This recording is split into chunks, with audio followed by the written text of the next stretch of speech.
கந்தன்மலை அது எங்கள் மலை அழுத்தம் திருத்தமாக கூற வரும் திரைப்படம் டிசம்பர் 19 முதல் உங்கள் தாமரை டிவியில். எம்ஜிஆர் அவர்கள் கூட கலைஞர் கருணாநிதி இவ்வளோ கட்டுப்பாடுகளை விதிக்கல அப்படின்னு சொல்லி அவரே தான் சொல்றாரு. ஏன் அது தாவேக்காக்கு மட்டும் பர்டிகுலரா விதிக்கிறாங்கன்றது தெரியல. இவங்க நினைக்கிறாங்க நம்ம இந்த மாதிரி மக்களை சந்திக்கிறதெல்லாம் நிறுத்திட்டா அவங்களோட வெற்றி வாய்ப்பையோ வெற்றி கனியோ பறிச்சிடலாம் அப்படின்னு நினைக்கிறாங்க. அவரு விஜயனா ஒரு 3 நிமிஷம் 4 நிமிஷம் பேசி வீடியோ போட்டாலே இன்னைக்கு ட்ரெண்ட் ஆகிற காலத்தில் நம்ம இருக்குன்றது அவங்களுக்கு தெரியல. ஏன் மக்களை பார்க்க ஃப்ரீயாக விட மாட்டாங்க? எடப்பாடி அவர்கள் போகிறாரு, அன்புமணி ராமதாஸ் போகிறாரு, பிரேமலதா அவர்கள் போனாங்க. தேமுதிக அவங்க பிரச்சாரம் சொல்லி ரோட் ஷோவே பண்ணிட்டாங்க. அவங்களுக்கு அனுமதி கிடைக்குது, ஏன் விஜயநாயக் மட்டும் கிடைக்க மாட்டேது? அவர் தெளிவாக இருக்கார். ஏன் இவனுக்கு நடத்துகிற ட்ராமாக்கெலாம் நான் போய் பதில் சொல்லின்னு நான் மக்கள்கிட்ட போய் உட்காந்துக்கின்னு இவங்க பேசுகிறதெல்லாம் மக்களுக்கு நான் மாற்றி பொய்யா பேச முடியாதுன்றதுல அவர் தெளிவாக இருக்கார். என்ன பேச சொல்கிறீங்க சொல்லுங்கள். என்ன நீங்கள் உங்களோட சைட்லேருந்து சொல்லுங்களேன். பிரச்சனை எத்தனை வருஷமா நடக்குது? திருப்பரங்குன்ற விஷயம் எத்தனை வருஷமா நடக்குது? திமுக ஆட்சிக்கு வந்த அப்புறம் யாரும் உள்ள போக கூடாதுன்னு சட்டம் போட்டது யாரும் சட்டம் போடல. அங்க இருக்க காவலர் உள்ள போக கூடாதுன்னு சொல்லியிருக்காரு. யாரு கேட்டு சொல்றாரு? அவர்கிட்ட இருந்த ரிட்டர்ன் ஃபார்மட் இருக்கா, இல்லை ஆர்டர் பாஸ் பண்ணியிருக்காங்க? கேட்டால் ஓரல் இன்ஃபர்மேஷன். யாரோட ஓரல் இன்ஃபர்மேஷன்? இது திமுக முழுக்க இது திமுகவின் ட்ராமா. இந்த ட்ராமாவில் போய் அவர் சேரணும் நீங்கள் எப்படி நினைக்கிறீங்க? கட்சி ஆரம்பித்து ஒரு 2 வருஷத்துக்குள்ளே எங்களுக்கு இவ்வளோ நெருக்கடி கொடுக்குறீங்க, இவ்வளோ பிரச்சனையை நீங்கள் எங்களுக்கு உண்டாக்கி கொடுக்குறீங்க. ஆட்சியில் இத்தனை வருஷமாக இருக்கீங்க, 75 வருஷம் பழமையான கட்சி, பழமை வாய்ந்த கட்சின்னு இந்த பிரச்சனையை உங்களால் முடிக்க முடியாதா? நீங்கள் திராவிடம்ன்றீங்க, கடவுள் நம்பிக்கை இல்லைன்றீங்க. இந்த பிரச்சனையை கூப்பிட்டு அழகாக உட்கார வச்சு பேசி சால்வ் பண்ணலாம்ல. இந்த இடத்துல இன்னைக்கு இருக்கிற சிச்சுவேஷனுக்கு அவர் ஏடிஎம்கே கூட வைக்க மாட்டேன்னு சொல்லிட்டாரு. அவரே ஓப்பனாக சொல்லிட்டாரு. இப்போ திரும்ப பேச்சு மாற்றினா நீங்களே எங்களுக்கு கேள்வி கேட்க மாட்டீங்களா? ஏங்க ஏடிஎம்கே கூட போக மாட்டேன்னு சொன்னாலே இப்போ போய் சேர்ந்தீங்கன்னு கேட்பீங்களா? ஜெயலலிதாமையோட தேர்தல் வியூகரே அவர் தான். ஏதாவது ஊழல் கேஸ் இருக்கா இது வரைக்கும்? இல்லை. அப்போ நீங்கள் எப்படி செங்கோட்டையன் எத்தனை பேசுகிறீங்க? நான் பொதுவாக சொல்கிறேன். நான் யாரையும் இங்கே பர்டிகுலராக மென்ஷன் பண்ணி நான் சொல்கிறேன். நான் பொதுவாக சொல்கிறேன்.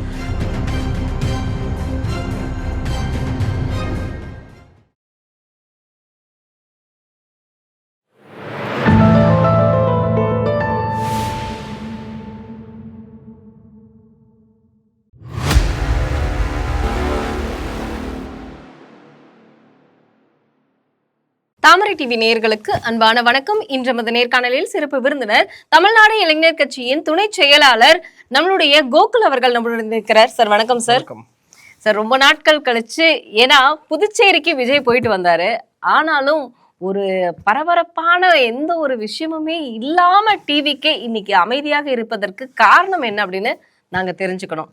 என்ன காரணம்? புதுச்சேரியில பிளாஸ்ட்லாம் சொன்னாரு, ஆனா இந்த இடத்துல எந்த ஒரு இதுமே பரபரப்பான செய்திகளுமே இல்லையே. என்ன காரணம்? எந்த இடத்துல இல்லைன்னு சொல்றீங்க? புதுச்சேரியில இல்ல அப்படின்னு அதை பத்தி இப்ப கேக்குறதே ஒரு நியூஸ் தானே. இப்ப நீங்க என்ன கேக்குறீங்க? இந்த மாதிரி பல ஊடகங்கள்ல இது பேசியிருக்கோம். நிறைய டிபேட் ஷோஸ் எல்லாம் போகுது டிவி சேனல்ஸ்ல. ஸோ இதெல்லாமே விஜயனா புதுச்சேரி போனதுனால தான் நம்ம பேசணும். ஸோ ஒண்ணுமே இல்லைன்னு சொல்லாதீங்க.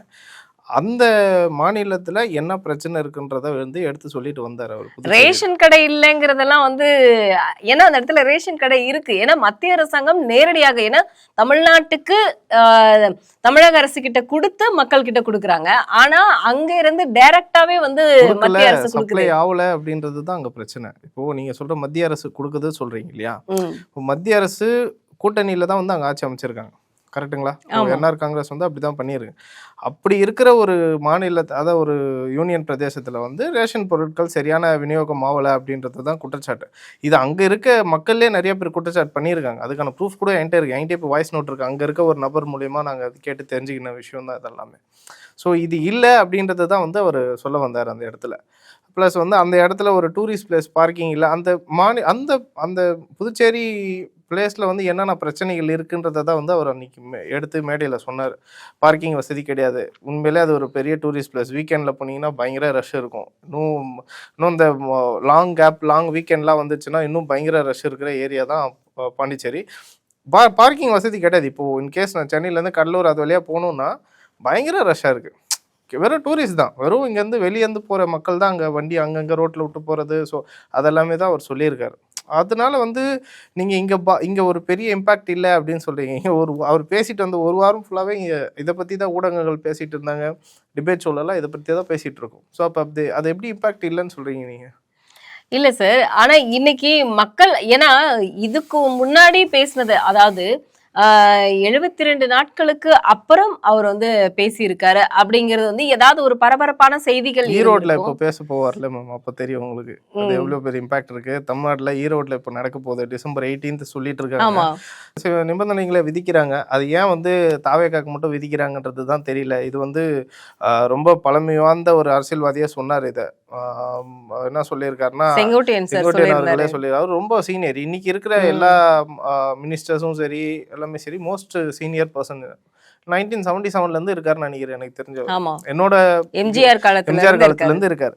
எம்ஜிஆர் அவர்களுக்கு கூட கலைஞர் கருணாநிதி இவ்வளோ கட்டுப்பாடுகளை விதிக்கல அப்படின்னு சொல்லி அவரே தான் சொல்றாரு. ஏன் அது தாவேக்காக்கு மட்டும் பர்டிகுலரா விதிக்கிறாங்கன்றது தெரியல.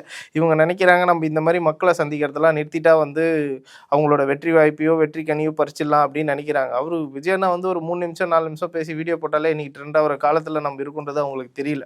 ஸோ இன்னைக்கு மோஸ்ட் ஆஃப் தி பீப்புள்ஸ் வந்து ஒரு ஒரு ஒரு டீ கடையோ இல்லை வேலை செய்கிற ஆஃபீஸோ எனிவேர் எந்த பிளேஸில் போய் இந்த உட்காந்தாலுமே அந்த ஃபோனை வச்சு தான் இன்னைக்கு பார்க்குறாங்க. ஸோ பக்கத்தில் யார் இருந்தாலும் பேசுறது கிடையாது, டக்குன்னு ஃபோனை தான். இப்போ அப்படி இருக்கிற ஒரு காலகட்டத்தில் இருக்கும்போது இவங்க ஏன் இன்னும் இதை தடுக்கிறாங்க அப்படின்றது தான் எங்களுக்கே ஒரு பெரிய கேள்வி. ஆனா இப்ப விஜய் வீடியோ போட்டாவே வந்து வேற ஜெயிச்சிருவீங்க. லாவது விஜயண்ணா வந்து வீடியோ போட்டால் மட்டும் தான் ஜெயிப்போம்னு நான் சொல்லல. இவங்க மக்களை விஜயண்ணா பேச வேண்டிய விஷயங்களை மக்களை சந்திச்சு பேச முடியாத போற சுச்சுவேஷனுக்கு அவர் போட்டால் அது வீடியோ வைரல் ஆகுமா இல்லையா? அதுதான் எங்களோட கொஸ்டின். ஏன் நீங்க தடுக்கிறீங்க? மக்களை பார்க்க போறோம். இதே தான் வந்து அவர் திருவாரூர்லையும் கேட்டாரு, நாகப்பட்டினத்துலையும் கேட்டாரு. ஏன் வந்து எங்களை பார்க்க விட மாட்டீங்க? நான் வந்து மக்களை பார்க்கறதான்னு கேட்டேன். எங்களுக்கு மட்டும் இவ்வளோ விதிமுறைகள் கொடுக்குறீங்க. ஈவன் பாண்டிச்சேரியில் கியூஆர் கோடு கொடுத்து ஒரு கான்செப்ட் ஷோ நடக்குதுன்னா கியூஆர் கோடு கொடுத்து பண்ணலாம். இப்போ இங்கே வந்து அந்த மாதிரி நடக்குதுன்னா அப்போ அது எப்படி நம்ம பார்க்கலாம்? அப்போ எந்த அளவுக்கு வந்து இவங்களுக்கு வந்து ஒரு தடை இருந்துகிட்டே இருக்கு மக்களை பார்க்கறதுக்கு அப்படின்றது தான் எங்களுக்கு. அப்படின்னா விஜயை பார்த்து திமுக பயப்படுதுன்னு கண்டிப்பா சொல்றீங்களா? இல்லைன்னு சொல்றீங்களா? கண்டிப்பா பயப்படுறாங்க. பயம் இல்லைன்னா வந்து ஏன் வந்து மக்களை பார்க்க ஃப்ரீயா விட மாட்டாங்க? எடப்பாடி அவர்கள் போறாரு, அன்புமணி ராமதாஸ் போறாரு, பிரேமலதா அவர்கள் போனாங்க தேமுதிகல இருந்து. ஆமா. அவங்க பிரச்சாரம் சொல்லி ரோட் ஷோவே பண்ணிட்டாங்க. அவங்களுக்கு அனுமதி கிடைக்குது. ஏன் விஜயநாக்கு மட்டும் கிடைக்க மாட்டுது? ஏன் விஜயநாக்கு மட்டும் எந்த இதுவுமே கொடுக்க மாட்டேன்? ஒரு இடத்துல பர்மிஷன் கேட்டால் 50-60 விதிமுறைகளை கொடுத்துறீங்க, இந்த மாதிரிலாம் பின்படுத்தணும், இதெல்லாம் பண்ணணும். அதெல்லாம் கேட்டால் ஒரு சப்ப கதை கட்டுறாங்க. கேட்டால் மரத்து மேலே ஏறுறாங்க, இது என்னது மலை கிளையில் ஏறுறாங்க, ஷெட்டு மேலே ஏறுறாங்க. நாங்கள் காட்டட்டுமா எத்தனை வீடியோ? யார் யார் மலை மேலே ஏறினது, மரத்து மேலே ஏறினது, முப்பெரும் விழா நடத்துனாங்க, வாழைத்தாரோட புடிங்கின்னு போன இதெல்லாம் இருக்குது. ஸோ அந்த மாதிரிலாம் இருக்கு இல்லையா? ஸோ இவங்க ஏன் இதை மட்டும் பர்டிகுலராக பேசுகிறாங்கன்றது தான் எங்களுக்கே ஒரு மிகப்பெரிய ஒரு சந்தேகமே இருக்குது. இப்போ தாவேக்காவை பார்த்து திமுக பயப்படுறதுனால இவ்வளோ கண்டிஷன்ஸ் கொடுக்குறாங்க அப்படின்னு சொல்றீங்களா? இல்லை மேம், அதுதான் சொல்கிறேன் இல்லையா, கண்டிப்பாக அவங்க பயப்படுறாங்க. ம். உங்களுக்கு பயம் இல்லைல்ல, நீங்கள் தைரியமாக விட வேண்டியதானே. ஏன் பயப்படுறீங்க? 4 வருஷத்துக்கு முன்னாடி நீங்கள் எப்படி இருந்தீங்க? 2021 ஆட்சி பிடிச்சப்போ 2022 என்ன சொல்லிக்கிட்டீங்க?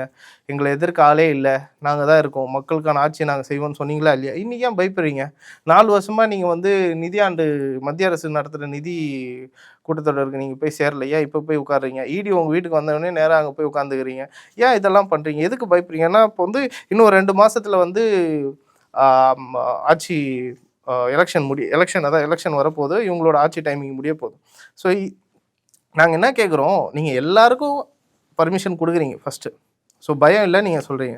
உங்களுக்கு பயம் இல்லைன்னா நீங்கள் எல்லாருக்கும் கொடுக்குறீங்களா? நாங்கள் என்ன கேட்குறோம், எல்லாருக்கும் ஒரு ஒன்றுபட்ட ஒரு எஸ்ஓபியை ஃபார்ம் பண்ணி கொடுங்கன்னு கேட்குறியா? இன்ன வரைக்கும் கொடுக்கல. அது கேட்டு எவ்வளோ நாள் ஆகுது? ஒரு கவர்மெண்ட்டால் அது பண்ணி கொடுக்க முடியலையா? மற்றவங்களாம் பிரச்சாரம் போகிறாங்களே, மற்றவங்களாம் வந்து மக்களை பார்க்குறாங்களே, மக்களை சந்திக்கிறாங்களே, மற்ற தலைவர்களே, எங்களுக்கு மட்டும் கிடைக்கல. நீங்கள் டைரெக்டாக கோர்ட்லேயே கேட்கலாமே. ஸோ அது போட்டிருக்கு மேம். நான் என்ன கேட்குறேன், ஒரு கவர்மெண்ட் வந்து கோர்ட் அனௌன்ஸ் பண்ணிடுச்சுல, இந்த எவ்வளோ சீக்கிரம் நீங்கள் பண்ணி தரணும்னு சொல்லி கோர்ட்டை அனௌன்ஸ் பண்ணிடுச்சு. இன்னும் வரலையே எஸ்ஓபி. அப்போ கவர்மெண்ட் எந்த அளவுக்கு லத்தாச்சு? அவங்க என்ன நினச்சிக்கிட்டாங்கன்னா, இது எப்படியே தள்ளிட்டு போயிடலாம், இன்னும் 2 மாதம் போச்சுன்னா இவங்களோட ஆட்சி முடிஞ்சிடும், அப்புறம் எலெக்ஷன் கமிஷன் வந்துடும், கோட் ஆஃப் கண்டக்ட் வந்துடும். அவங்களும் வந்து இதே மாதிரி தடுப்பாங்களான்னா இல்லை, அவங்களுக்கு வந்து எல்லா கட்சிகளும் ஒரே மாதிரி தான் அவங்க பார்ப்பாங்க. கண்டிப்பா. அப்போ இவங்க இந்த 2 மாதத்தை நம்ம எப்படியா தள்ளிடலாம், எலெக்ஷன் டைமில் அவங்க போய் நிறைய இடத்த பார்க்க முடியாது, நிறைய பிளேஸை வந்து விஜயால கவர் பண்ண முடியாது. குழந்தைங்க மாதிரி சொல்றீங்க? இல்ல மேம், குழந்தை மாதிரி சொல்ல மேம், இவங்க அப்படிதான் நடத்துறாங்கன்னு சொல்றேன். இப்போ ஃபார் எக்ஸாம்பிள் வந்து இப்போ பிப்ரவரியில வந்து எலெக்ஷன் கமிஷன் உள்ள வந்து டேக் ஓவர் பண்ணிக்கிச்சுன்னு வச்சுக்கோங்க. அது வரைக்கும் இவங்க எஸ்ஓபியே போடல. இதே மாதிரி பர்மிஷனும் கொடுக்க மாட்டாங்க, நிபந்தனைகள் போட்டு தள்ளிக்கிட்டே இருக்காங்க. நாட்களும் கடந்து வந்துருச்சு. இப்போ பிப்ரவரி மாசத்துல இருந்து எனக்கு தெரிஞ்ச அரௌண்ட் மார்ச் லாஸ்ட்ல ஏப்ரல் ஃபர்ஸ்ட் வீக்ல வந்து எலெக்ஷன் நடந்துடும் என்னோட assumption. Max to max March end இல்லைன்னா ஏப்ரல் ஃபர்ஸ்ட் வீக்ல எலெக்ஷன் நடக்கும். மேல வந்து ரிசல்ட் வரும். இதுதான் ஆஸ் பர் இத்தனை வருஷமா நடக்கிறது. அப்படிலாம் லாஸ்ட் இயர் அப்படிதான் நடந்தது. ஏப்ரல் 17 18 எதுவும் நடந்தது. ஸோ இந்த மாதிரி இருக்க சூழ்நிலையில இன்னும் 2 மாசம் நம்ம தள்ளிட்டோன்னா அவங்க பிப்ரவரி 1 மந்த் தான் வந்து அவங்களால வந்து பிரச்சாரம் பண்றது எல்லாமே பண்ண முடியும். அந்த 1 மாசத்துல அவங்க எத்தனை டிஸ்ட்ரிக்ட் போக முடியும்? ஸோ இதெல்லாம் இருக்கு. இது குழந்தை மாதிரி நான் சொல்லலை. ஆஸ் பர் இருக்கிற கண்டிஷனை நான் சொல்றேன். இதனால அவங்க பார்த்து பயப்படுறாங்க. திமுக கண்டிப்பா பயப்படுது. இதை வந்து யாராலையும் முடியவும் முடியாது, இதை மறுக்கவும் முடியாது. சரிங்க சார், இன்னைக்கு வந்து தமிழகத்துல எவ்வளவோ பிரச்சனைகள் போயிட்டு இருக்கு. இப்ப நீங்க சொன்னீங்க இல்லையா, இடி வந்ததுனால அங்க சென்ட்ரல் கவர்மெண்ட்ல வந்து மத்திய அரசாங்கத்துக்கிட்ட போய் உட்காந்துக்கிட்டாங்க அப்படின்னு சொல்றீங்க இல்லையா. இன்னைக்கு திருப்பரங்குன்றம், ஏன்னா இந்துக்கள் வந்து எவ்வளவு கஷ்டப்பட்டு இருக்காங்க ஒரு தீபம் ஏத்தணும் அப்படிங்கிறதுக்காக. உங்களுக்கு தெரியும் இல்லையா, கார்த்திகை மாதம் வந்து தீபம் ஏத்துறதுக்காக மக்கள் எந்த அளவுக்கு வந்து அவங்க வீட்டுல இருந்து கோவில் வரைக்கும் வந்து எந்த அளவுக்கு வழிபாடுகள் செய்வாங்க அப்படின்னு. ஆனா இந்த திருப்பரங்குன்ற விவகாரத்துல வந்து விஜய் இப்போ வரைக்குமே வந்து வாய்ப்பு இருக்காததுக்கு என்ன காரணம்? அது திருப்பரங்குன்றம் வந்து திமுக நடத்துற ஒரு மிகப்பெரிய டிராமா, ஒரு நாடகம். அது அந்த நாடகத்துல போய் ஏன் ஒரு கலந்துக்கணும்னு நீங்க நினைக்கிறீங்க? ஃபர்ஸ்ட் அதை புரிஞ்சு இருங்க. இந்த திருப்பரங்குன்றம் பிரச்சனை எத்தனை வருஷமா நடக்குது? நான் கேட்கிறேன், திருப்பரங்குன்ற விஷயம் எத்தனை வருஷமா நடக்குது? திமுக ஆட்சிக்கு வந்த அப்புறம் யாரும் உள்ள போக கூடாதுன்னு சட்டம் போட்டது யாரும் சட்டம் போடல. அங்க இருக்க காவலர் வந்து உள்ள போக கூடாதுன்னு சொல்லியிருக்காரு. யாரு கேட்டு சொல்றாரு? அவர்கிட்ட ரிட்டர்ன் ஃபார்மட் இருக்கா, இல்ல ஆர்டர் பாஸ் பண்ணியிருக்காங்க? கேட்டா ஓரல் இன்ஃபர்மேஷன். யாரோட ஓரல் இன்ஃபர்மேஷன்? இது திமுக முழுக்க இது திமுகவின் டிராமா. இந்த டிராமால போய் அவர் சேரணும் நீங்க எப்படி நினைக்கிறீங்க?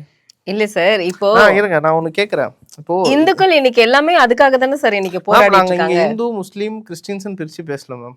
இந்த நாடகம் இப்போ போன வருஷம் இல்லையே, போன வருஷம் இதே பிரச்சனைன்னு சொல்றீங்களே, ஏன் போன வருஷம் இந்த அளவுக்கு பெருசாகல? ஏன் இந்த வருஷம் மட்டும் பெருசாச்சு?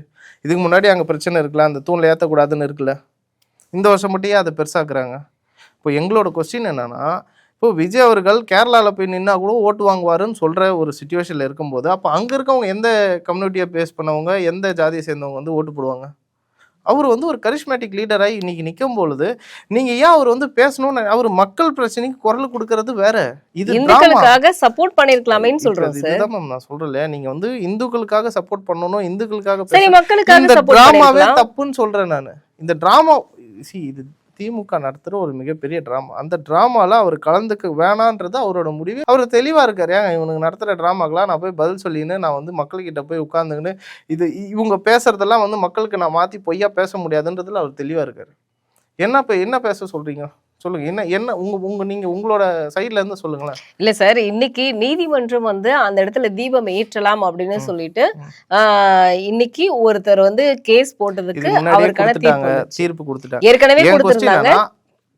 அந்த விஜய்க்கும் வந்து மைனாரிட்டி ஓட்டு வேணும் அப்படிங்கிறதுக்காக தான் அவர் வந்து இப்ப வரைக்கும் பேசாம இருக்கிறாரு அப்படிங்கிற ஒரு தகவல் இருக்கு இல்லையா? இத வந்து மாத்தி வேற மாதிரி திணிக்கிறீங்க. இங்க வந்து நிறைய தப்பா திணிக்கல சார், அப்படிதான் சார் சொல்றாங்க. சிறுபான்மை ஓட்டு, இந்துத்துவம் ஓட்டு, இப்படி இப்போ திமுக வந்து மைனாரிட்டி ஓட்டு, அதாவது வந்து சிறுபான்மையினர் ஓட்டுகளை வந்து இவ்வளவு நாள் அவங்க வாங்கிட்டு இருந்தாங்க. ஒண்ணு திராவிட கட்சிகள், ஏன்னா பாஜகவுக்கு போட மாட்டாங்க அப்படிங்கிற ஒரு சிச்சுவேஷன்ல இப்போ நம்ம இடத்துல இருந்தே ஒரு பர்சன் வந்திருக்காரு அப்படிங்கும் போது விஜய் வந்திருக்காரு. இப்ப அவருக்கு டைரக்டா அந்த ஓட்டு விழலாம் இல்லையா? திருப்பரங்குன்றத்துல பிரச்சனைனா விஜய் பேசல, கவின் கொலை வழக்குல விஜய் பேசல, அப்புறமா வந்து வேற என்ன விஷயம் சொல்றீங்க? கோயம்புத்தூர்ல ஏதாவது பாலியல் தொல்லை நடந்ததா விஜய் அவர்கள் பேசல. ஏங்க ஆட்சியில இருக்க கவர்மெண்ட் எதுவும் பேச மாட்டேது? ஏங்க அதை பத்தி யாரும் கேட்க? எல்லா எதிர்க்கட்சிகளுமே வந்து கேள்வி கேக்குறாங்க இல்லையா?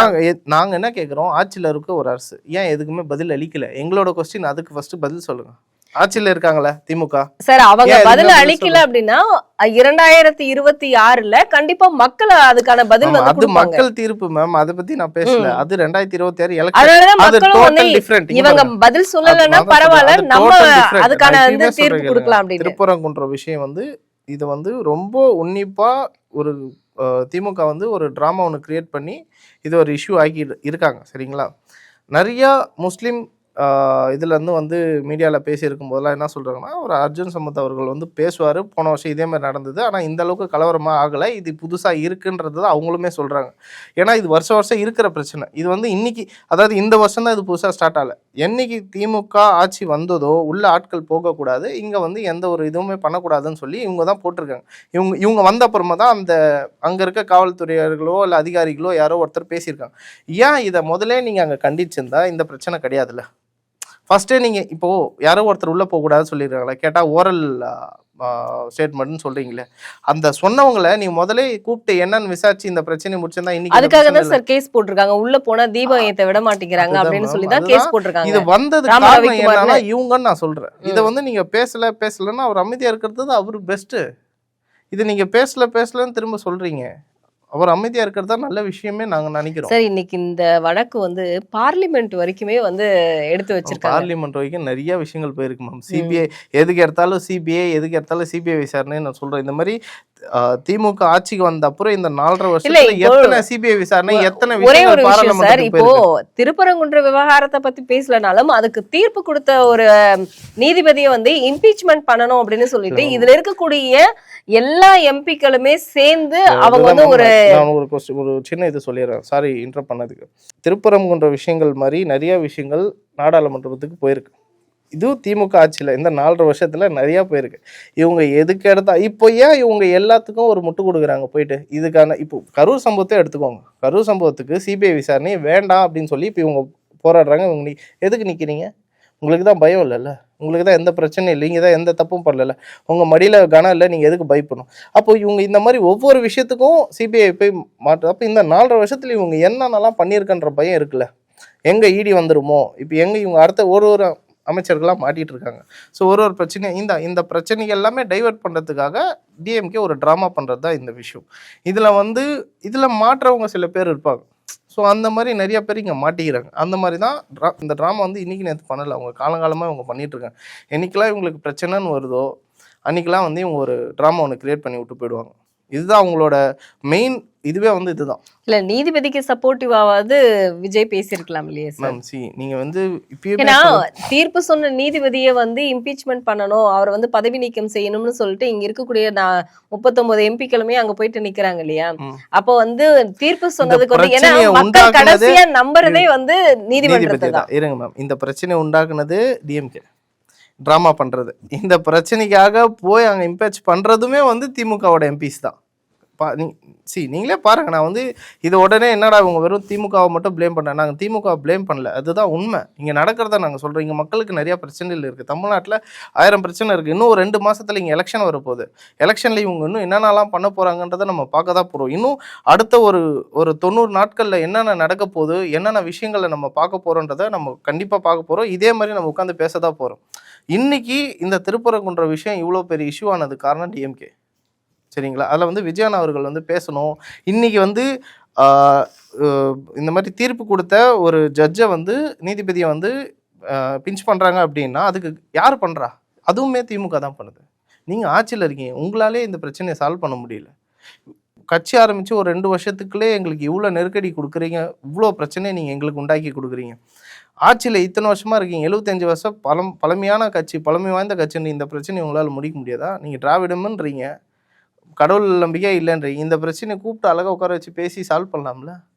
ஏன் பேச மாட்டேறீங்க? யார் அந்த காவல்துறை யார் அதிகாரம் கொடுத்தா உள்ளே போகக்கூடாதுன்ட்டு? ரிட்டன் ஸ்டேட்மெண்ட் இல்லை, எந்த ஆர்டருமே பாஸ் ஆகல, எந்த ஜியோ பாஸ் ஆகிருக்கா? எதுவுமே கிடையாது. ஓரல் ஸ்டேட்மெண்ட்டை யார் கொடுத்தா? அந்த ஓரல் ஸ்டேட்மெண்ட் ஏன் நீங்கள் அதெல்லாம் கூப்பிட்டு விசாரிக்கல? போய் இங்கேருந்து போயிட்டு சுப்ரீம் கோர்ட்டில் 39 எம்பிஸ் போய் உட்காந்து நான் வந்து இவர் சொன்ன தீர்ப்பு தப்புன்னு எப்படி நீங்கள் பேசலாம்? அதை பற்றி யாரும் பேச மாட்டோம். விஜய் ஏன் பேசல?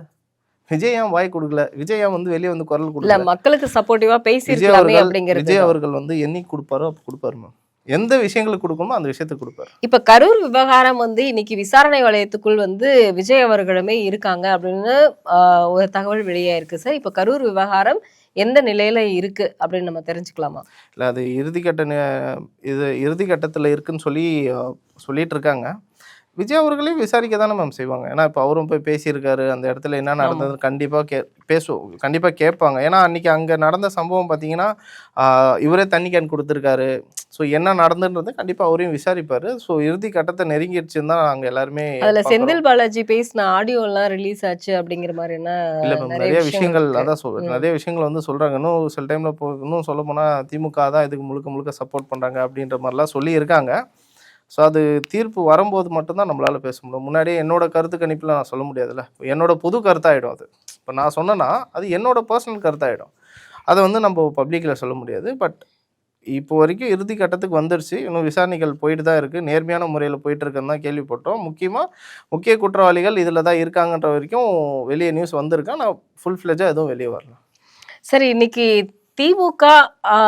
திமுகவுக்கும் தாவேகாவுக்கும் தான் வந்து போட்டி அப்படின்னு விஜய் அவர்கள் சொல்றாரு. ஆனா இன்னைக்கு கூட்டணி கட்சிகளோட இணைஞ்சு இருந்தா கண்டிப்பா வெற்றி நிச்சயம் அப்படின்னு மக்களே சொல்லும் பொழுது விஜய் அவர்கள் வந்து கூட்டணிக்கான ஏதாவது பேச்சுவார்த்தைகள் நடந்துட்டு இருக்கா? ஏன்னா வைகை செல்வன் சொல்றாரு கண்டிப்பா அதிமுகவோட தாவேகா கூட்டணி அமைக்கும். வாய்ப்பு இல்ல. அதிமுக திமுக இது ரெண்டுத்து கூட எப்பயுமே கூட்டணி வைக்க மாட்டேன்ற தெளிவா அவரு விஜயனாவே சொல்லிட்டாரு. இது வந்து யாராலையும் மாற்றவும் முடியாது. ஏன்னா அவர் விஜயனா எடுத்த முடிவு இது. சும்மா இவரு சொல்றாரு அவர் சொல்றாரு அப்படின்றதுல ஜனவரிக்கு அப்புறம் நம்ம கண்டிப்பா பார்க்க போறோம் எந்தெந்த கட்சிகள் கூட்டணி வரப்போகுது. அப்படிதான் சார் வந்து தேமுதிகவுமே விஜயகாந்தே அப்படிதான் சார் சொன்னாரு. என்ன சொன்னாரு? அதிமுக கூட போக மாட்டேன்னு சொன்னாரா? ஆமா, அதுதான் சொல்றேன். இங்க அரசியல் களம் கடைசியா அவர் அதிமுக கூட அப்புறம் ஏன் மேம் அங்க கூட்டணி வச்சு அதுக்கப்புறம் எதிர்கட்சியா வந்தாரு. அதெல்லாம் 2011 நடந்தது. நான் இல்லைன்னு சொல்லல. இந்த இடத்துல இப்போ இன்னைக்கு இருக்கிற சிச்சுவேஷனுக்கு அவர் ஏடிஎம்கே கூட வைக்க மாட்டேன்னு சொல்லிட்டாரு. அவரே ஓப்பனா சொல்லிட்டாரு. இப்போ திரும்ப பேச்சு மாத்தினா நீங்களே எங்களுக்கு கேள்வி கேட்க மாட்டீங்களா? ஏங்க ஏடிஎம்கே கூட போக மாட்டேன்னு சொன்னாலே இப்போ போய் சேர்ந்தீங்கன்னு கேட்பீங்களா? அப்படி எல்லாம் இல்ல சார். ஏன்னா இல்ல ஐ மீன் நான் உங்களை மென்ஷன் பண்ணல. இல்ல கண்டிப்பா வந்து கூட்டணி அமைக்கிறது அப்படிங்கறது வந்து எல்லா கட்சிகளுமே வந்து இன்னைக்கு வந்து கூட்டணி அமைக்க மாட்டேன்னு சொல்லுவாங்க. அதுக்கப்புறம் வந்து அதுக்கான வாய்ப்புகள் இந்த சூழ்நிலைக்காக நான் வந்து கூட்டணி வச்சுக்கிட்டேன் அப்படின்னு ஈழத்தமிழர்களுக்காக கூட்டணி அமைச்சேன் அப்படின்னு சொல்லி விஜயகாந்த் அவர்கள் சொன்னாரு. அதே மாதிரி அவருக்கு வந்து விஜயம் வந்து மாறதுக்கான வாய்ப்புகள் இருக்கு இல்லையா? கண்டிப்பா இருக்கும் மேம். நான் என்ன சொல்றேன்னா கூட்டணிகளை பத்தி பேசிக்கிட்டு தான் இருக்காங்க. பல தலைவர்கள் உள்ள வரத்துக்கு ரெடியா இருக்காரு. நம்ம எல்லாரையும் எடுத்து போட்டுக்க முடியாது. நிறைய பிரச்சனைகள் இருக்குங்க. ஏன்னா இங்கே பாதி பேர் ஊழல் பண்ணவங்க தான். நான் வந்து யாரையும் பர்டிகுலராக குற்றம் சொல்லி நான் பண்ணேன். இப்போது இவங்க அதெல்லாம் தாண்டி தீர்வு அரசியல் வரேன்னு சொல்லி இப்போ மூத்த தலைவர்களை தூக்கி நான் உள்ளே போட்டுக்கணும்னு அவசியம் கிடையாது. அப்படிதானே சார் செங்கோட்டையன் அவர்களுக்கு மேலே என்ன ஊழல் கேஸ் இருக்குது? அவர் மேலே ஒரு கேஸ் இருக்குது. ஏதோ ஒரு ஹராஸ்மெண்ட் கேஸ் ஒன்று இருக்குது. வேறு ஏதாவது ஊழல் கேஸ் இருக்குது அவர் மேலே? எம்ஜிஆர் அவர்கள் கூட வந்து இருக்காங்க. ஜெயலலிதா அம்மையோட தேர்தல் வியூகரே அவர் தான். ஏதாவது ஊழல் கேஸ் இருக்கா இது வரைக்கும்? இல்லை. அப்போ நீங்கள் வந்து எப்படி செங்கோட்டையன் எத்தனை பேசுகிறீங்க? நான் பொதுவாக சொல்கிறேன். நான் யாரையும் இங்கே பர்டிகுலராக மென்ஷன் பண்ணி நான் சொல்லலை. நான் பொதுவாக சொல்கிறேன். ஸோ அப்படி இருக்கும்போது கண்டிப்பாக கூட்டணிகளுக்கு பல தலைவர்கள் பேசிட்டு தான் இருக்காங்க. பல கட்சிகள் பேசிட்டு தான் இருக்குது. பேர் சொல்லி இன்னார் கட்சி அப்படின்னு சொல்கிறதுக்குலாம் இங்கே இப்போ நம்மக்கிட்ட வந்து இது ரைட்ஸ் கிடையாது. ஏன்னா அஃபிஷியலாக அனௌன்ஸ்மெண்ட் தாவேக்காலேருந்து வரணும். வந்த அப்புறம் தான் ஆமாம் இவங்களோட வச்சுருக்கோம் அப்படின்றத நாங்கள் சொல்ல முடியும். ஸோ இப்போ பேச்சுவார்த்தைகள் கண்டிப்பாக போயிட்டுருக்கு. கண்டிப்பாக ஆஃப்டர் பொங்கல் வச்சுக்கோங்களேன். ஆஃப்டர் பொங்கல் ஒரு மிகப்பெரிய சேஞ்ச். பொங்கலுக்கு அப்புறம் வந்து ஒரு பெரிய கூட்டணி அமையும். கண்டிப்பா அமையும். ஏன்னா பொங்கலுக்கு அப்புறம் இன்னும் ஒரு 10 நாள் தான் இவங்களோட ஆட்சி இருக்கும். அதான் சொல்றேன் இல்லையா, ஆளும் கட்சியில இருந்து கூட்டணி உடையறதுக்கு கூட வாய்ப்பு இருக்குன்றத நாங்க சொல்றோம். ஆளுங்கட்சியில இருந்து கூட்டணிகள் உடையும்ன்ற வரைக்கும் நாங்க சொல்றோம். அப்படின்னா எந்த கட்சி? அதுதான் மேம். அதை நீங்க எப்படி வேணா வச்சுக்கலாம். நீங்க யார் வேணா வச்சுக்கலாம். விசிகா வச்சுக்கலாம், காங்கிரஸ் வச்சுக்கலாம், கூட யாரெல்லாம் இருக்காங்களோ யார் வேணாலும் வச்சுக்கலாம். சரிங்களா? ஸோ காங்கிரஸ் கண்டிப்பா ஆஃப்டர் பொங்கல் வந்து டெஃபினட்டா ஒரு சேஞ்ச் இருக்குமே. அதை நம்ம பார்க்க தானே போறோம். அப்போ நம்ம அதை பேசலாம். அஃபிஷியலா அனௌன்ஸ்மெண்ட் வரும். அப்போ நம்ம கண்டிப்பா அதை பத்தி பேசலாம்.